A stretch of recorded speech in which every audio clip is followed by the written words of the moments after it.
ಯಾರ 6-15-24ನೇ ತಾರೀಕಿಂದ ಜನನ ಆಗಿರ್ತಾರೆ ಎಲ್ಲರಿಗೂ ಕೂಡ ರೂಲ್ ಆಗುವಂತ ನಂಬರ್ ಬಂದು 6 ಆಗುತ್ತೆ. ಸೊ 6ನೇ ನಂಬರ್ಗೆ ಡಿಸೆಂಬರ್ ಮಂತ್ ಹೇಗಿರುತ್ತೆ ನೋಡಿ. 6ನೇ ನಂಬರ್ ಯಾವ್ದ್ರಿಂದ ರೂಲ್ ಆಗುತ್ತೆ? ರೂಲ್ ಆಗುವಂತ ನಂಬರ್ ಬಂದು ಶುಕ್ರನ ನಂಬರ್ ಅಂತ ಹೇಳ್ತೀವಿ.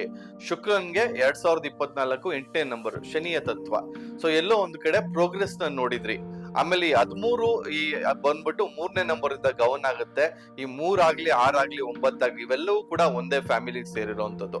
ಸೊ ಹಾಗಾಗಿ ಈ ವರ್ಷ ನಿಮ್ಗೆ ಒಳ್ಳೆ ಪ್ರೋಗ್ರೆಸ್ ನ ಕೊಟ್ಟಿದೆ. ಆಮೇಲೆ ಡಿಸೆಂಬರ್ ಮಂತ್ ಅಲ್ಲೂ ಕೂಡ ಸಾಕಷ್ಟು ಒಳ್ಳೆ ಪ್ರೋಗ್ರೆಸ್ ನ ನೋಡ್ತೀರಾ. ಬಟ್ ಒಂದೇನು ಅಂತಂದ್ರೆ 6ನೇ ನಂಬರ್ ಅವರು ತುಂಬಾ ಕೊಡೋದ್ ಜಾಸ್ತಿ, ಕೊಟ್ಟು ಕೊಟ್ಟು ಎಲ್ಲೋ ನಿಮ್ಗೆ ಇಲ್ದಂಗೆ ಆಗ್ಬಿಟ್ಟಾತು. ಸೊ ಹಾಗಾಗಿ ಸ್ವಲ್ಪ ಅದ್ರ ಬಗ್ಗೆ ಗಮನ ಕೊಟ್ಕೊಳ್ಳಿ. ಜಾಸ್ತಿ ಒಂದು ಲಕ್ಸುರಿ ಕಡೆ ಹೋಗ್ಬಿಟ್ಟು ಸಾಲವನ್ನ ಮಾಡಕ್ ಹೋಗ್ಬೇಡಿ. ಮುಂದಿನ ವರ್ಷ ಇನ್ನೂ ಅದ್ಭುತವಾದಂತ ಪ್ರೋಗ್ರೆಸ್ ಇದೆ. ಹಾಗಾಗಿ ಒಂಚೂರು ಸ್ಲೋ ಡೌನ್ ಆಗಿ ನೆಕ್ಸ್ಟ್ ವರ್ಷಕ್ಕೆ ಪ್ರಿಪರೇಷನ್ ಮಾಡ್ಕೊಂಡಿದೆ ಆದ್ರೆ ಇನ್ನೂ ಉನ್ನತ ಮಟ್ಟದ ಸಕ್ಸಸ್ ನ ನೋಡ್ತೀರಾ ಅಂತ ಹೇಳಕ್ಕೆ ಇಷ್ಟ.